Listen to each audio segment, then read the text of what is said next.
Hey what's up guys, कैसे हो? I hope बहुत ज़्यादा मस्त हो। I am geisha. आज की जो ट्रू हॉरर स्टोरी है वो है सोहेल की।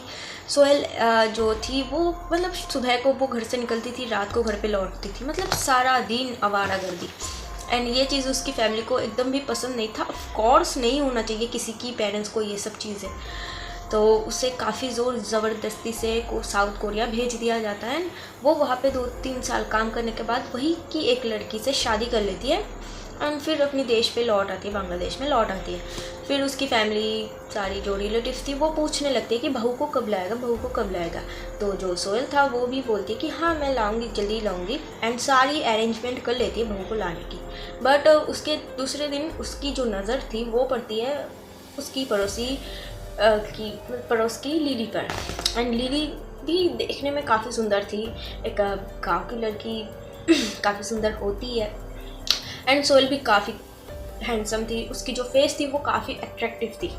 तो लिली की दिल आ जाती है सोहेल पर। एंड ऐसे 2-3 दिन मिलने जुलने के बाद वो लोग शादी कर लेते हैं। एंड सोहेल अपनी फैमिली से मिलवाने ले जाती है लिली को। एंड सोहेल की जो फैमिली थी वो एकदम भी ये चीज़ एक्सेप्ट नहीं करना चाहती थी, क्योंकि सोहेल की फैमिली लिली की फैमिली को पसंद नहीं करती थी।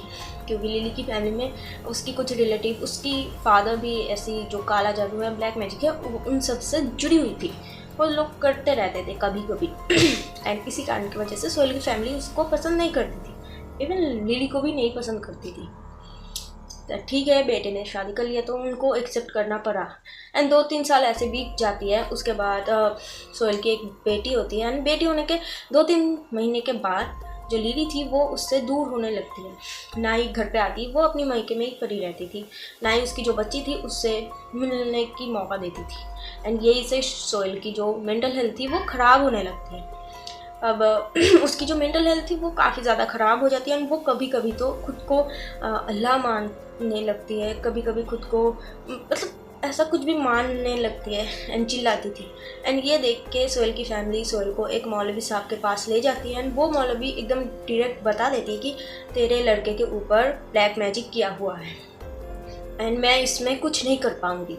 तो वहाँ से सोहेल की फैमिली सोहेल को घर पे लेके आती है। उसी दौरान जो सोहेल की डैड थी उनकी मौत हो जाती है, मतलब हेल्थ इश्यूज के कारण होती है, इतना ज़्यादा उम्र हो चुकी थी इसलिए।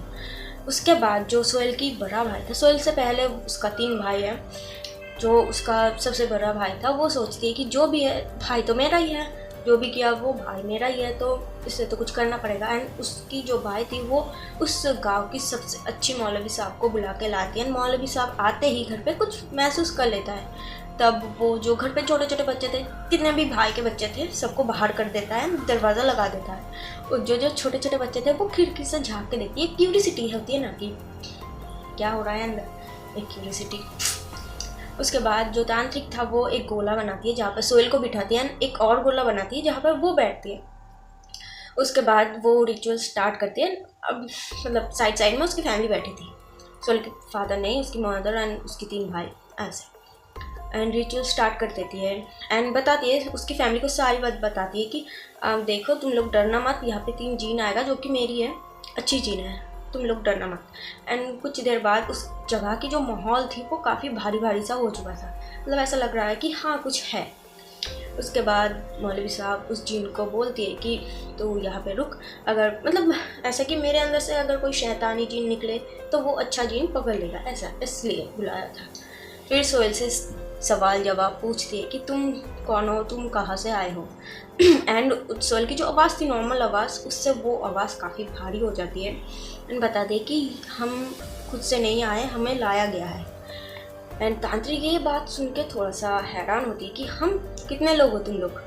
तो वो जो अंदर था जीन, शैतान जीन, जो बताते हैं कि 3 या फिर 4 था, जो भी है 3-4 था, हम 3 हैं, पकड़ लेते 3 हैं। एंड हमें लाया गया, हम नहीं आए।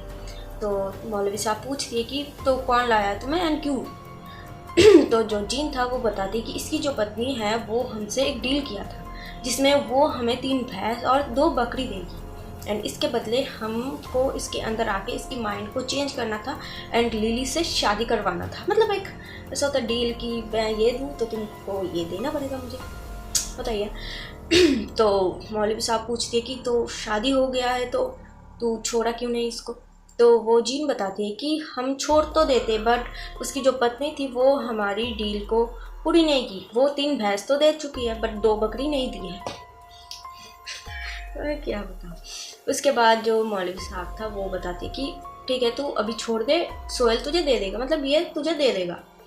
तो जीन जो मतलब शैतानी जीन था वो बताती कि नहीं, हम तो अभी छोड़ नहीं पाएगा, क्योंकि छोड़ नहीं पाऊंगी या फिर नहीं पाएंगे क्योंकि इसकी बॉडी के अंदर हम लोग एकदम अच्छे से मिल चुके हैं एंड इसके खून के अंदर भी मिल चुके हैं, इसलिए हम अभी छोड़ नहीं पाएंगे। अब मौलवी साहब उनको डराने लगती है कि तुम लोग छोड़ दो, नहीं तो तुम्हारे साथ काफ़ी बुरा हो सकती है। एंड जो मौलवी साहब था वो अपनी रिचुअल स्टार्ट कर देती है। एंड रिचुअल्स करने के 2-3 मिनट बाद जो सोहेल थी उसकी नाक, उसकी मुंह से काफ़ी ज़्यादा खून निकल रही थी। एंड ये चीज़ देख के जो मौलवी साहब था वो सोहेल की मम्मी को बाहर लेके जाती है एंड बताती है कि अगर हम लोग इस चीज़ को ऐसी कंटिन्यू करें तो सोहेल मर भी सकती है या फिर वो ज़िंदगी भर के लिए पैरालाइज हो सकती है। एंड जो भी है वो उसकी माँ है, इसलिए बताती है कि नहीं तुम छोड़ दो, हम लोग देख लेंगे कि कैसे क्या हो सकती है। तो मौलवी साहब आती हैं एंड कुछ जो उस मतलब उनकी जो रिचुअल्स थी वो करती है एंड बहुत से चली जाती है वो। अब क्या करती है, सोहेल को एक अलग सी रूम में सेपरेट कर देती है, अलग सी रूम में उसे रख दिया जाता है जो कि एकदम अलग है, एकदम सेपरेट है। एंड उस रूम में बैठ के वो 3 टाइम का खाना खा रहा था एंड दिन भर ऐसा अनब शनब बदले रहते थे।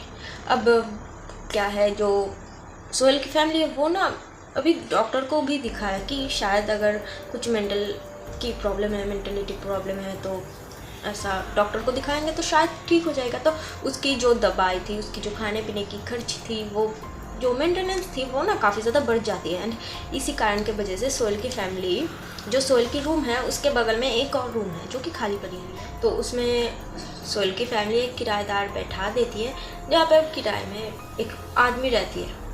एंड वो आदमी ना बीच बीच में कंप्लेन करती रहती है कि उसके रूम के बाहर से कुछ औरतों की आवाज़ें आती है एंड ऐसे लगती है कि उसके रूम के अंदर कोई है, ऐसा महसूस होता है, उसे फील होता है। एंड 2-3 महीने के बाद जाके सोहेल की मम्मी ने उनको बताया कि हाँ ऐसा ऐसा मेरे बेटे के ऊपर हुआ था एंड ये ही शायद कारण हो सकती है। तो वो जो इंसान था, वो आदमी था, वो ना उनके ऊपर गुस्सा करने लगती है कि आपको ये बात पहले बताना चाहिए था, ऑब्वियसली पहले बताना चाहिए था, ठीक है। तो वो जो आदमी था वो वहाँ से चली जाती है। अब सोहेल की जो हालत है अभी भी 2025 में वो वैसे ही है, अपने उसी रूम में वो बैठ के दिन भर बकती रहती है, खाना खाती है, सो जाती है। मतलब जो पहले वो यंग एज में किया करता था वो अभी भी वो कर रही है, ऐसी चीज़ अभी भी छुड़ा नहीं पाया। सो आज की स्टोरी इतनी थी, आई होप अच्छी लगे। सॉरी, टाटा।